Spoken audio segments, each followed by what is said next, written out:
And up and running. Okay, chapter 8 of Bava Kamma. We are almost to the end of Bava Kamma. We have this chapter and the next chapter, and then we finished Bava Kamma. Chapter 8 deals with a topic that is very common to Mishnah study and to Talmud study, because it's one that a lot of people can, at least, pardon the expression, sink their teeth into, which is personal injury. And by personal injury, I mean if I hurt another person, right? If I punch someone, if I ram them with my car, if I got more people coming in? Yes. Oh, good. Perfect. Then what do I do? What do I pay for? This was a topic I discussed a little bit in last Saturday's sermon, when I talked about the fact that Judaism requires healing. It not only gives permission to use healing, but it also requires healing. And this is one of the places where it talks about that, of actually providing for treatment for people who have been injured. So if Yerach is coming, is he right behind? I left the door. You left the door open a crack? Oh, okay. Okay. Well, we'll start. He can catch up. It's the first part of the Mishnah is, I think, pretty straightforward, and then we get into things that are more complicated. All right, Harriet, are you ready to volunteer? I know our designated reader. I'll read Mishnah 1. He who wounds his fellow is liable to compensate him on 5 counts: for injury, for pain, for healing, for loss of income, and for indignity. All right, so when it says is liable for 5 counts, what this means is that the Beit Din come up with 5 numbers, and then you add them together, and that's how much you have to pay when trying to figure it out. We do the same thing in modern American costs, where you have, pain and suffering and medical bills, and now also usually legal costs and other types of things. So it's a tally of 5 different categories of damage that need to be added together to come up with the total price tag for the injury that's taken place. And we're going to go through each of those 5. So for injury, how so? If he blinded his fellow's eye, cut off his hand, or broke his foot, his fellow is looked upon as if he were a slave to be sold in the market, and they assess how much he was worth and how much he is worth now.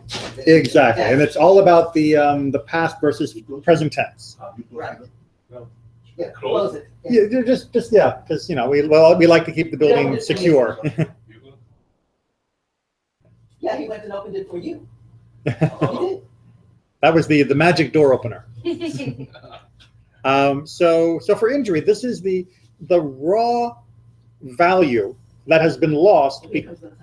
Okay, this is for the raw value that has been lost because you have been damaged. Now, this is interesting because, well, what if he was a really rich guy in town and you did that, and you were just a poor person and did it? You mean you'd be valued the same? No. A really rich guy? No. If you're a rich guy and you got injured, you are valued as your body has been changed because of the injury. It doesn't matter what your bank account has happened, right? What matters is your body. So let's take an example. So we're all equal. Ish, right? So here's the idea, and it's hard to wrap our head around the slave idea. So maybe one way to think of this in a modern context, because the way that most slavery was done in the ancient world was a temporary servitude, right? Think of it not as like chattel slavery, but think of it as pre-purchasing the labor of an individual, right? So let's imagine I was hiring someone to be a surgeon. And so I hire that surgeon, and when I buy him in the slave market, I'm buying him because he's a surgeon. The same way in the ancient world, slaves that were scribes would often be worth more than slaves that weren't literate, and slaves that were able to do specialized tasks. They knew how to brew beer, or they knew how to do pottery. They would be worth more than slaves that weren't, because you were buying the value of their labor in advance. That's how the slavery system generally worked. We have still some debris from the roof repairs being shaken off the ceiling. Yeah, if there's dust on, that's where it's from. Okay, so That's what they're talking about. So let's imagine there's, Mr. Surgeon, and Mr. Surgeon is attacked by somebody, and when he attacks him, he cuts off his hand, right? Oh. Mr. Surgeon with both hands in the slave market, if I was buying Mr. Surgeon, might be worth $100,000 because of his special skills. Mr. Surgeon without his hand is probably going to be worth a lot less. So it doesn't matter how rich Mr. Surgeon is. What matters is he is now less valuable as an earning potential than he was before. And that's how much I have to compensate him for the damage that has been done to him. And the measure that was used in the ancient world was your marketplace value. So it had nothing to do with your status in the community. If you were a lazy, good-for-nothing, had no skills, no job, no nothing, and couldn't hold down a job to save your life, and someone cut off your ear, your earning potential was only a little bit diminished. And so the injury value would be a very small value. But if you were somebody who used their ear for some special skill, I'm trying very hard to think of something that might work. A musician, thank you, who needed his ears to work perfectly, then your value in the economic world has been more greatly reduced, and therefore the injury is greater than for someone else. That's why they don't just say, what is the injury cost for an average person? They say, what is the injury for this person? How much has it reduced their value? And by value, really what we're talking about is earning potential. Make sense? Okay, so that's the injury category. So now you might think, all right, so I've paid for that. Why do I have to pay for anything else? Right? I've paid for the damage I did to your body. I should be done. No more costs. Well, I also think it's very lovely in the fact that a worker, as compared with, say, a member of the royal family. In other countries, the royal family, that is the highest, and the workers aren't worth much. But here we're looking at the real value of a human being, what he contributes to society. So we equalize everybody, sort of like democracy. We will come back to social stratas, but we're going to have to, it's going to be a little different. Oh, okay. So that's not completely gone from the system, but it's reintroduced in an unusual way. Oh, that's interesting. Okay. And the next thing is for pain. Right, so we have to pay. I have to pay you for the pain that I have caused, not the injury itself, not the loss of your personal value, but how much it hurt as you were injured. So all these things you have to pay. Well, if they exist, right? Right. If I removed your arm and there was no pain, like some magical device, and just whoop, your arm disappeared, then the pain value would be 0. The injury value would still be the same, but the pain value theoretically could be 0. But how do you figure out what the pain costs? If he burned him with a spit or a nail, even though it was on his fingernail, a place where it leaves no wound, they estimate how much money such a man would be willing to take to suffer stuff. Okay, so they introduced, first of all, the idea that you might only be charged for pain. There may not be an injury. Let's imagine you take a person and you hold him down and you burn his fingernail, right? Well, his fingernail is going to continue to grow and there's not going to be any permanent damage. It just hurt a lot probably, but it just hurt. And you might think, hey, no permanent damage. Why am I going to pay you for anything? But the Mishnah says, no, you have to be, you're liable for payment for the pain itself that was caused, not just the permanent wound and damage that was created.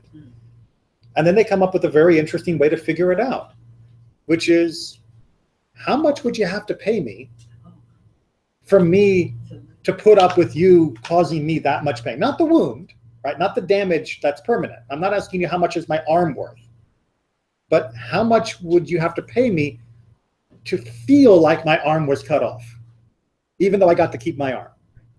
Yeah. Right? And you might think, if I were to say to you, I'm going to give you $100,000, I'm going to make it feel like it would feel if your arm was cut off. Now it's only going to last for a few moments, right? But it's going to feel like that. You still get to use your arm, not going to permanently damage you. It's just, I'm going to hook up a little wire to your brain and make you feel like your arm's cut off. And then when I'm done, I'll just pull the wires out and you're fine. Would you do it for $100,000?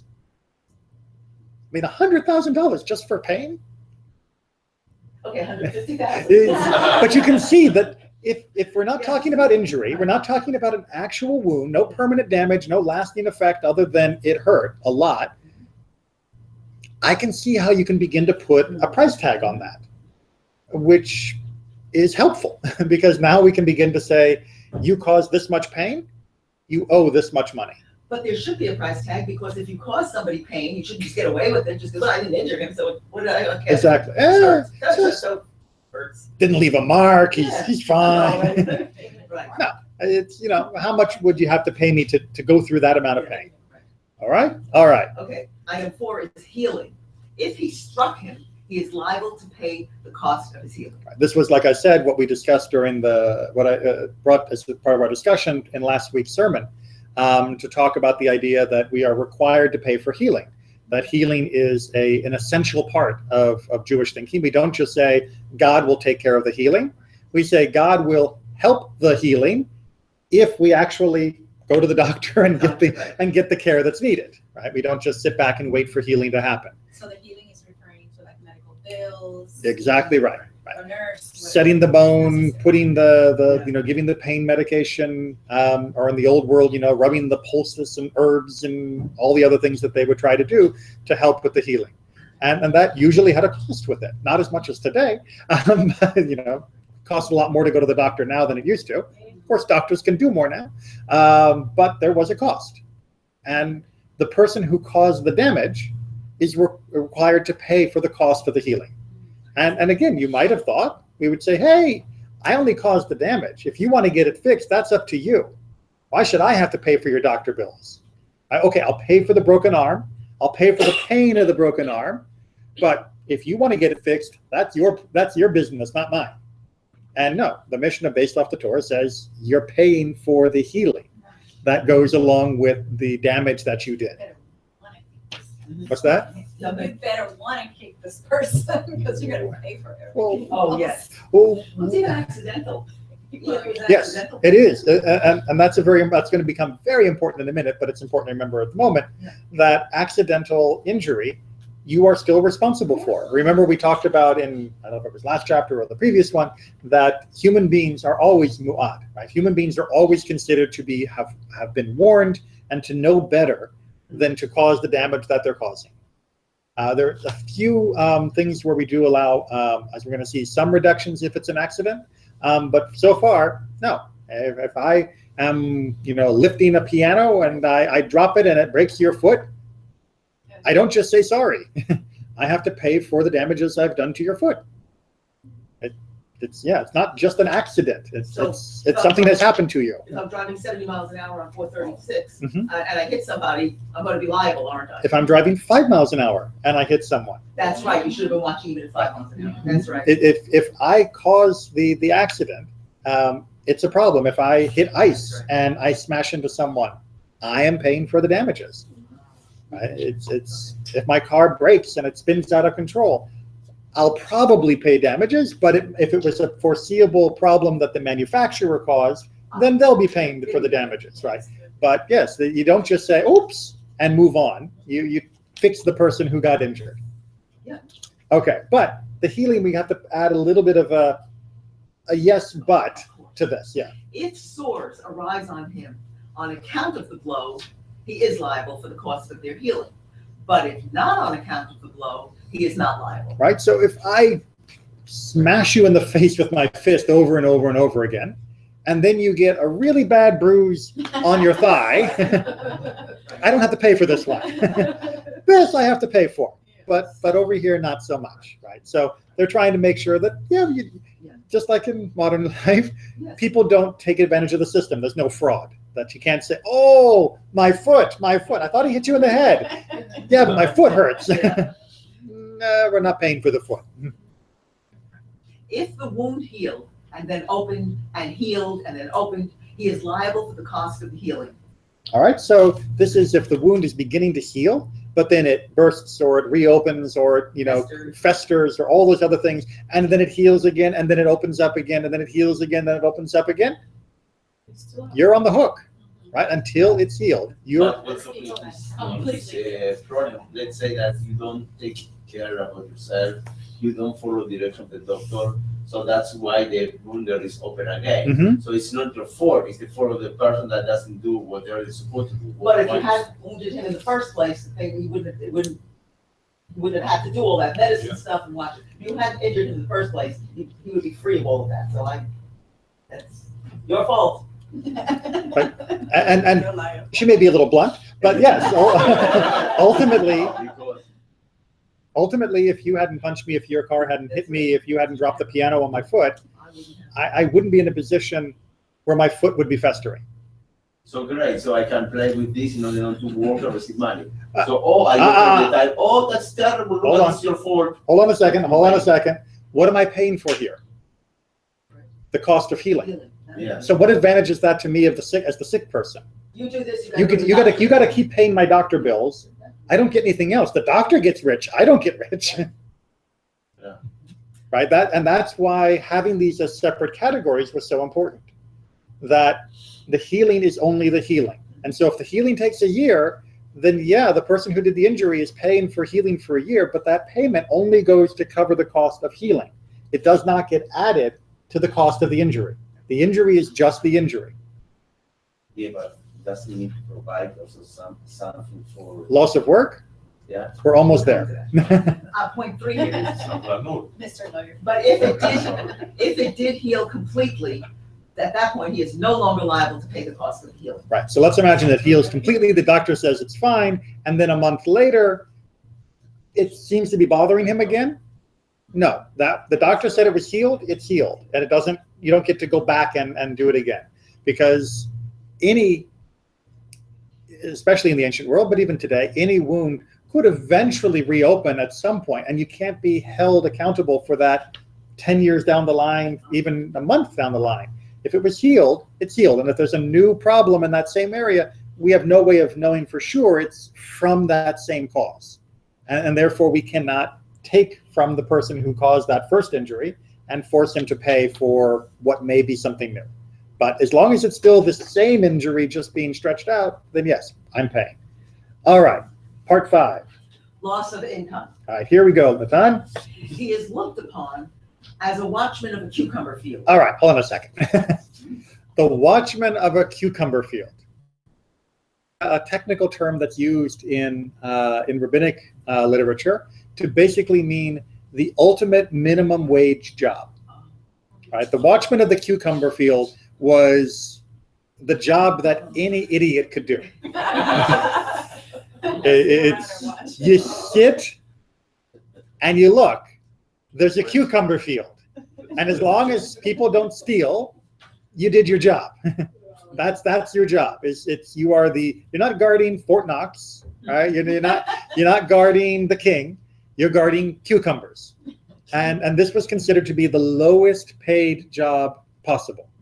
Well, let's finish up the Mishnah and I'll explain why. Since he already gave him compensation for the loss of his hand or his foot. Right. So you were already compensated for your productivity loss by what we paid you for the injury way back in the category 1. This is being paid for your working time that you've lost, which we're not going to assess as a doctor or a musician or anything else, because that's already been wrapped up into your first injury cost. Does that make sense? Mm-hmm. Right? But we are going to admit that if you were laid up in bed for a week or 2 weeks, you could have been working as a cucumber watchman, right? That you did lose that. We already paid you for your surgery skills that have been lost. Now we're going to pay you for the time that has been lost. But we're only going to pay you for the time that was lost as a cucumber watchman, which in modern, American law, we would probably say we're going to pay you minimum wage, 40 hours a week. That's for every day, or 40 hours, for each week that you miss of work at minimum wage. That's what we're going to add to the total of what you're getting. No matter how much is your income. No matter what your income, because what your income was already figured out relative to the injury that was done to you. right? When you lost your hand and you were a musician, then you lost X amount of money. If you lost your hand and you were a bricklayer, yeah, if you lost your hand as a bricklayer, then you already were paid a certain amount of money because of your loss as a bricklayer. So you've already been compensated for your professional damage. And this is now compensating you just for time.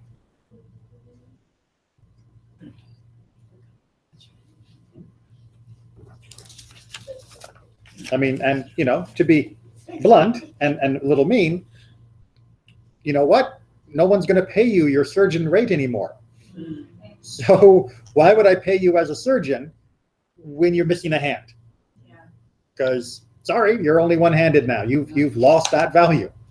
That's why we're assessing that in the injury category. So you're going to get a larger value there than you are for your cucumber watching. Good. All right. And Item the 6. last part, and this is where we're going to get some controversy. Indignity, number 6. A, all is according to the status of the one that inflicts indignity and the status of the one that suffers the indignity. All right. So this is perhaps, like I said, the most controversial section. So imagine me, peasant man, and I throw a rock at the local important person, right? Elder of the town. And then imagine elder of the town, different time, throws a rock at peasant man. For this category, the indignity, the value of what has been done will be different. It is more embarrassing for the elder of the town to have a peasant throw a rock at him than it is for the peasant to have the elder of the town throw a rock at him. That's very essential. Yes, it is. And this is going to come back. We're not done with this, but this is going to come back. But the idea here is that in addition to all of these other tangible issues, there is an intangible embarrassment. It's busha, literally in the Hebrew. That's going on here. And embarrassment is felt differently. And in their world in particular, embarrassment was felt very differently, depending upon who did it.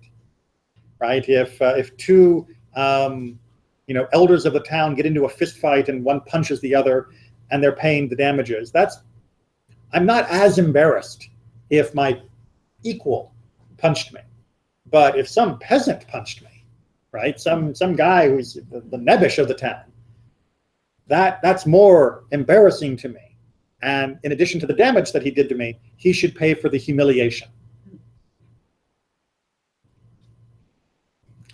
What do we think about having different value of damage depending upon the way this works? I mean, depending upon the levels between the people.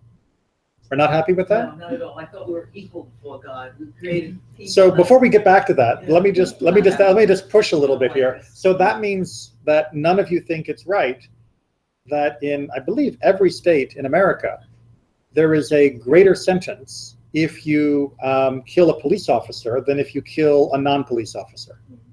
You think that's a terrible law? That's true. Yes. Murder is murder. In most states, killing a police officer carries a heavier penalty. What's worse than that penalty? Well, no, but that's the thing. Often you will get the death penalty for killing a police officer and not for others. Oh, wow. So apparently you do think that's not right.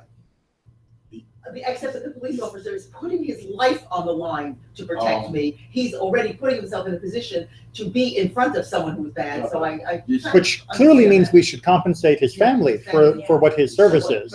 But should we punish the murderer more than we punish someone else? Yeah, it's like if you kill a president or kill me. Yes, we even have a fancy word, right? If you kill the president, it's assassinate. If you kill me, it's murder.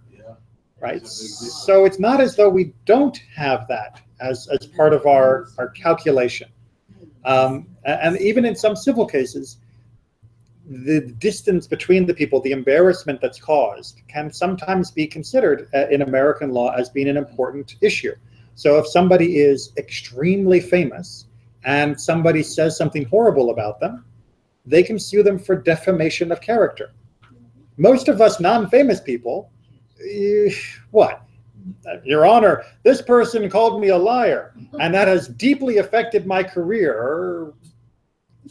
And that means by about maybe $500 I've lost, right? But if I was a famous politician and the person was lying about me, I could probably sue him for more, right? For lies and libel and slander.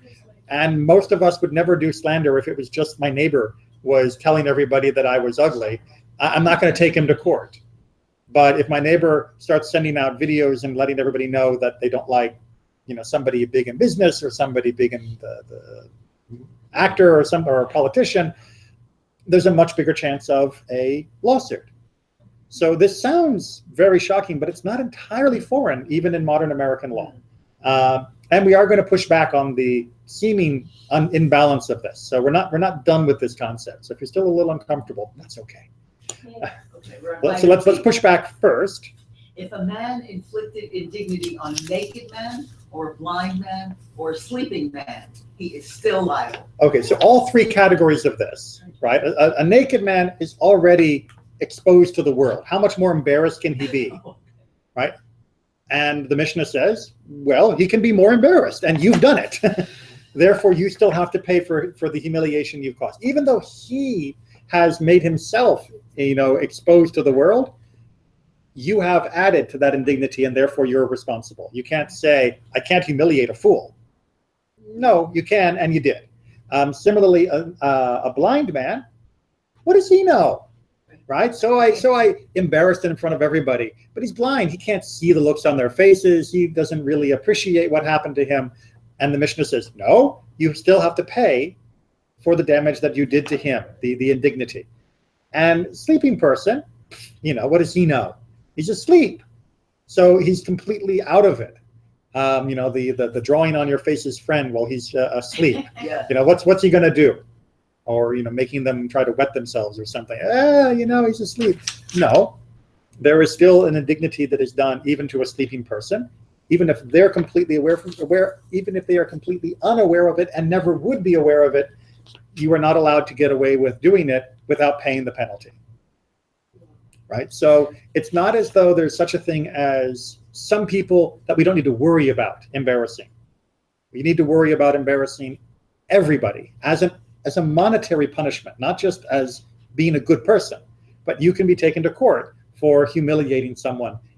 Just like with the wound, even if you left no permanent mark, or just like with pain, even if you left no permanent mark, and even if you didn't limit their ability to earn a living, if you only cause them this type of humiliation, they can still take you to court and you would have to pay for that humiliation.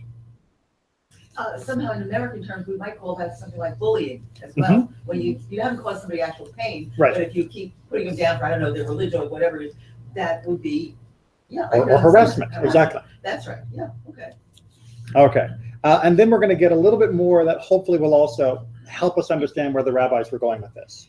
And this is the last one, item C. If a man fell from the roof and caused injury and inflicted indignity, he is liable for the injury, but not for the indignity, as it says. And she puts forth her hand and grabs him by the private parts. A man is liable only when he intended to inflict indignity. All right, so the indignity is a little different than the others. But before what the way to explain something then. However, if a sleeping person is Christ, he's exempt. Where? What? I have here another line. Well, we don't. In your version? Yep.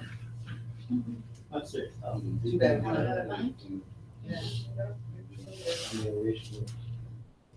Oh, that's another The line. should be Yesh and two. That also in Hebrew, another line. Yeah, well, I mean, it depends on what version. So in the Mishnah, there are sometimes different versions. The version that this was translated from apparently did not have that line. But the idea here that in this version is trying to say is that, and actually it fits very nicely with the next section, is if a person was asleep, and while they were asleep, they caused a disgrace to another person, the sleeping person is not guilty. Right, because exactly because of the rest of the same Mishnah idea, which is disgrace has to be on purpose. Injury can be by accident and you still have to pay, right? I dropped the piano on your toe, I'm still paying for your toe. But I have to mean to humiliate you when I drop the piano before I am responsible for paying for the embarrassment that comes from having a piano hit your foot. Right? So that's what they're trying to say here at the end, is that if I fall off the roof and I land on you in an embarrassing and humiliating position, I have to pay you for the damage of landing on you, but I do not have to pay for the damage of humiliating you because I just fell off the roof. But the person on the house supposed to be a friend around, right? Yes. The person who owns the house, Pay too, right? They are definitely potentially liable. It depends on the other circumstances. But you're right. It is a mitzvah to have the parapet around your house and to make sure that people can't fall off your roof. But it's a little bit more complicated. But okay. So I think we're now up to Mishnah 2. Yes? We actually have Mishnah 2 and Mishnah 3 on one page. The explanation for Mishnah 1 was on the back of the page we just read, and now Mishnah 2 is on a new page. The Mishnah says, the law is more strict in the case of a man than in the case of an ox. For a man must pay for injury, pain, medical costs, loss of income, and indignity, and make restitution for the value of the young, whereas the ox pays only for injury and is not liable for the value of the young. All right, so this is comparing what we've now learned here with what we have previously learned about what happens when somebody's cow injures someone else's cow, and or a person for that matter. And we don't have to pay the same amounts when we are dealing with a cow as when we're dealing with a person. And that's because the person is considered to be more aware of their behavior and is therefore more liable for their behavior. And a person is considered to have intent, which matters greatly, whereas animals are not considered to have at least legal intent. They may be intending to rub against the wall, as we talked about, or something, but they're not intending to injure. They're not plotting against you. Although sometimes I think cats are plotting. Sometimes it depends on the cat. And the restitution for the value of the young, what we are talking about here are miscarriages. It's not talking about a young victim. It's talking about the young of the person who was injured. And this goes, as we've talked before, in Jewish law, based on the Torah and how the rabbis understood it, the fetus within a woman is not considered a separate life. Therefore, if she miscarries, it's not considered murder. It's not considered a killing, but it is considered a loss. And therefore, there is a value that is attached to that loss from the miscarriage. But it is not the same value that would be attached if it was a human being or child, although children are usually human beings. Or if it was an adult or a child, that was killed from the accident. Why you cannot charge for the loss of the potential value that this fetus can have at the time that will be a man? For example, if you say, "Oh, that miscarriage," okay, that's not a full man. Well, wait a That's minute. true, but maybe. No, it's going to be a woman. It's going to be a woman. She didn't have a child.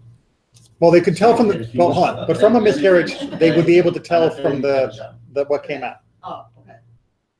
So what about when we say, okay, this person maybe if could be born, okay, will be, and person can work and everything, and at least could be an conqueror, a watchman or whatever. But still could have some value. Right. So why don't add that value to the miscarriage? So it's an excellent point with two little problems. One problem is, of course, nobody thinks their boy is going to grow up to be a cucumber watchman. Everyone thinks they're going to grow up to be a surgeon. Right. But even without that, especially in the Jewish society. of course, but even without that, why would you get the money? Any value that person would have had as an adult would have gone to him or her. It wouldn't go to the parent, right? When my children leave house and they're working, I don't get their paycheck. So if I lose the child before they leave and go working, why would I get their future value as a cash reward now? If I remember correctly, we saw that if something happened to your kid before the bar mitzvah, you're responsible, and also you receive the indemnization. Yes, So exactly. in this case, before bat mitzvah. So yes, they should pay you as a parent because it's still before. And there you is, be an adult. right, and there is a payment, right? That is the idea. I mean, as it says, that you make restitution for the value of the young. When a human being causes an injury that causes a miscarriage, they do have to make a payment because of the miscarriage. But the payment is different than the normal payment that would go for the injuries that we've been talking about. And we don't do payments for a death. If it was intentional, especially, it would be actually capital punishment. The person would be executed because we don't accept money in exchange for a human life. So you get a payment, but it's not the same payment that you would for a child or an adult. Which says he's obligated to pay for the value of the miscarried children. Right, but that's a different valuation than we do for other people. Well, for people, because the child that has not yet been born is not considered a child legally. They are still valuable, but they are not of legal human status to therefore be valued in the way that humans would be valued. So it's a nice compromise, I guess you could say, that the Torah tries to make for us. On that case, it's more important the mother, right? Yes. The child to save the life of the mother. In other cases, exactly. If there was a horrible injury and the doctor had to choose between saving the unborn child and saving the mother, then Jewish law says you should save the mother if you have a choice. Yes. If you don't have a choice, then you save whoever you can. The only other difference they have here is if it's an ox that bumped into her Right. and she miscarried, then nobody has to pay the value of it. Exactly, and that was all the way back in like chapter, what is it? Chapter 5 they mentioned. Yeah, it's the last sentence over here as well. Yeah. Okay, good. Mishnah 3. First part. If a man struck his father or his mother and inflicted no wound, or if he wounded his fellow on Yom Kippur, he is liable for all 5 counts. Okay. So the 5 counts are what we said in Mishnah 1. Injury, pain, healing, loss of time, and indignity. That's what they mean by 5 counts. All right, so once again, we are coming back into the question, and this is going to come up again in a later Mishnah, of what do you do if someone has done something wrong or done 2 things wrong simultaneously? So the issue here is if I strike my parent and I injure them, what's the punishment? Death. Exactly, right. If you injure your parents, you are liable for the death penalty. It is a capital offense to injure your parents. If you wound without causing injury, right? You strike without causing a wound. Let's call it a slap, if you will, right? You're not liable for the death penalty.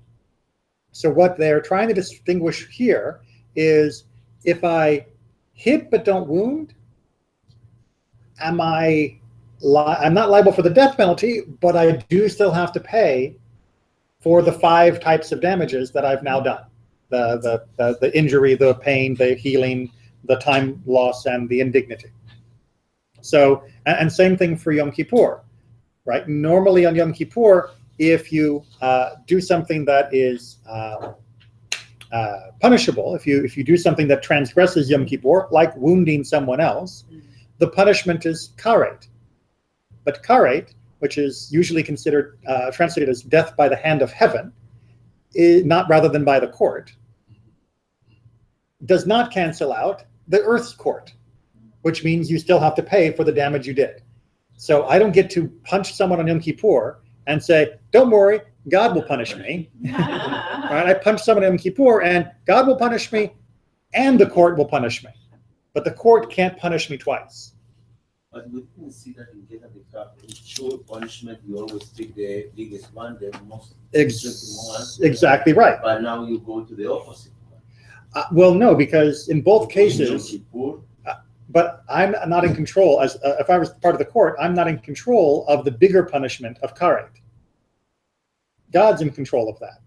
I'm only in control of the damage you did, the smaller one. But yes, and that's actually going to come back later. Of if I do something that is liable for the death penalty by the court, and liable for the costs of the injury, I'm only going to have to deal with the death penalty case. I don't have to worry about the payments. Right? As they take me to be stoned, I don't have to write a check. But we're going to get there maybe today. We'll see. Point 2. If he wounded a Hebrew slave, he is liable on all 5 counts, except loss of income if it was his own slave. Right. So if I punch my slave and put him in bed for a week, I don't have to pay him for the lost week's work because it's my lost week's work. But I do have to pay him for the other things. And as we have hopefully remembered from the Torah itself, if I injure a slave enough that it knocks out a tooth or an eye or something more permanent, boom, they're free, right? They don't have to pay me back or anything. They go free instantly if I do any lasting damage to them.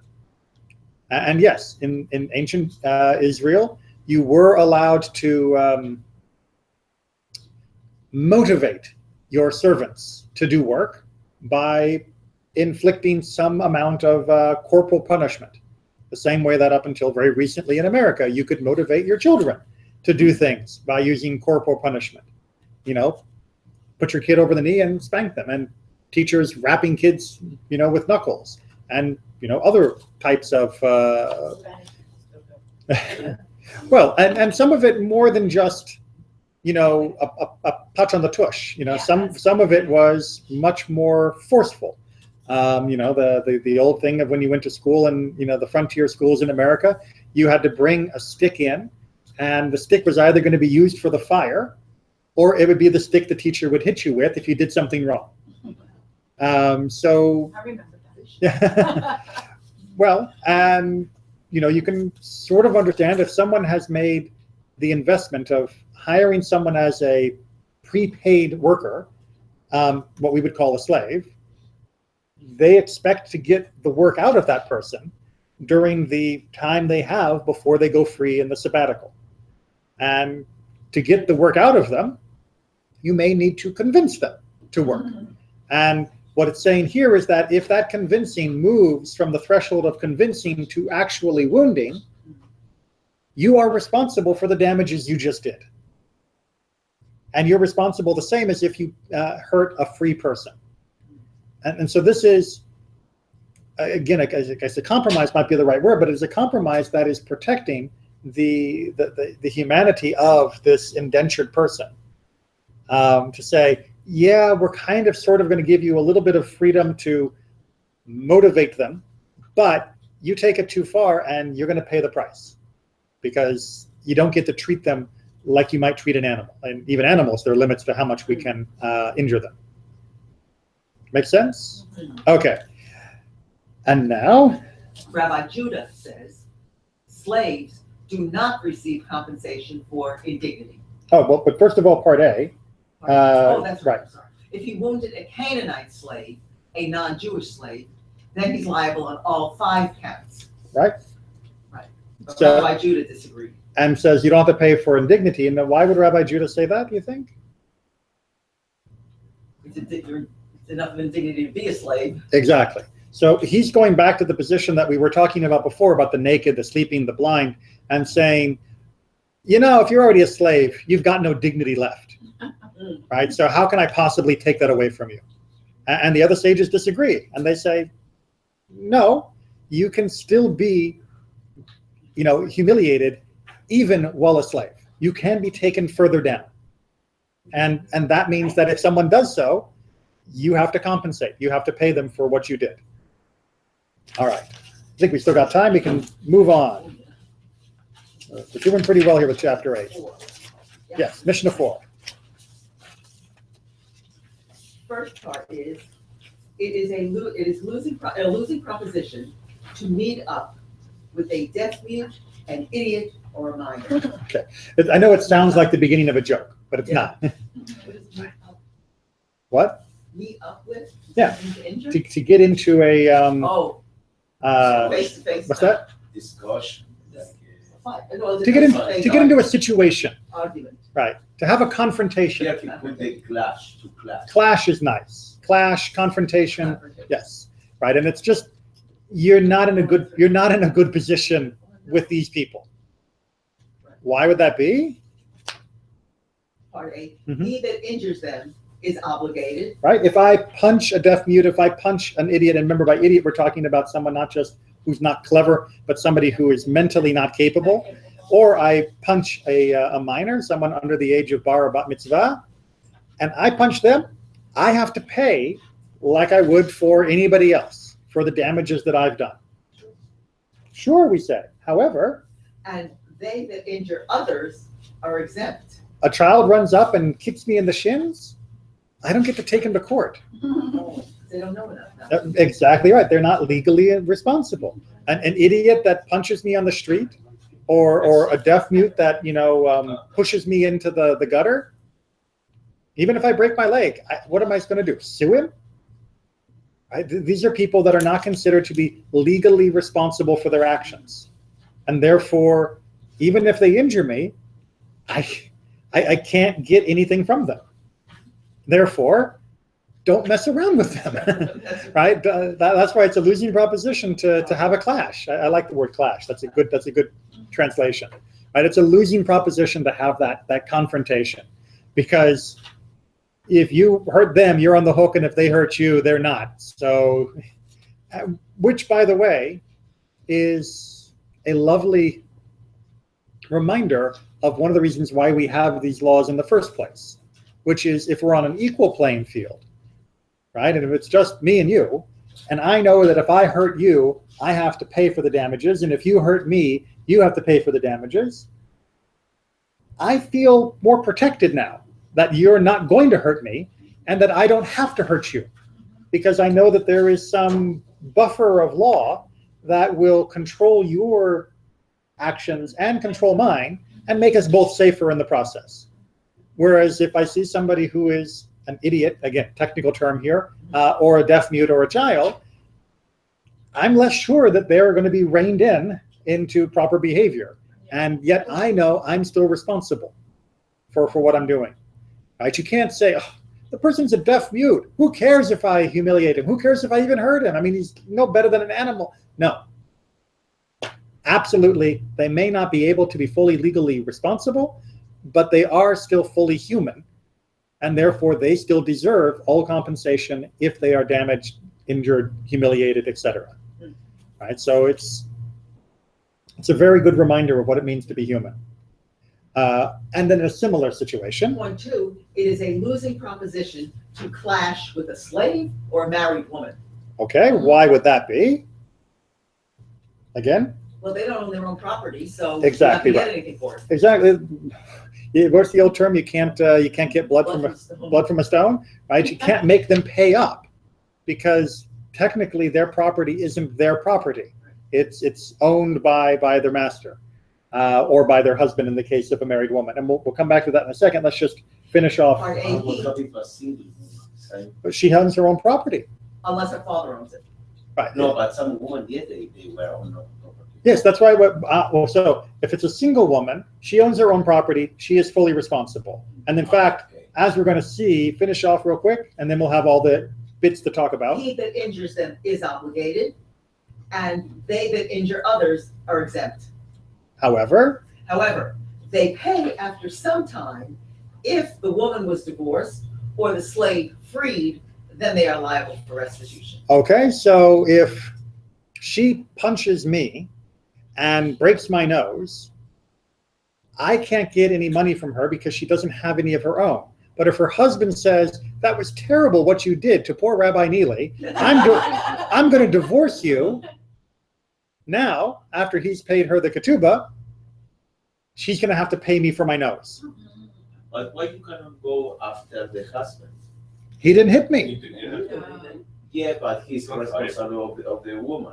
So there's... So it's the same issues when you have a dog and your dog, okay, they hit someone else, you need to pay. So why you cannot pay for what your woman did? Did he just compare a married woman to a dog?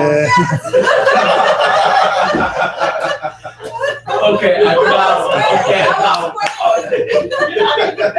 understand. No, but I mean, a legally responsible actor versus a non-legally responsible actor, whether they be human or animal. I think that may be the cleanest way to say what you're trying to say and keep you out of trouble. Right? Well, because there is still an element of agency within the human actors. Right? It doesn't reach the level of legal independence in the first three cases. And with regards to the second case, they don't have resource independence. So even though they're fully responsible for what they did, they don't have access to funds to pay you off for what they did. Now, you asked about the question about what about a woman who has her own property, but she's also married, right? She has a huge orchard, classic example. She has a huge orchard. She marries her husband. Can't I get the money out of her orchard for the damage she did to me?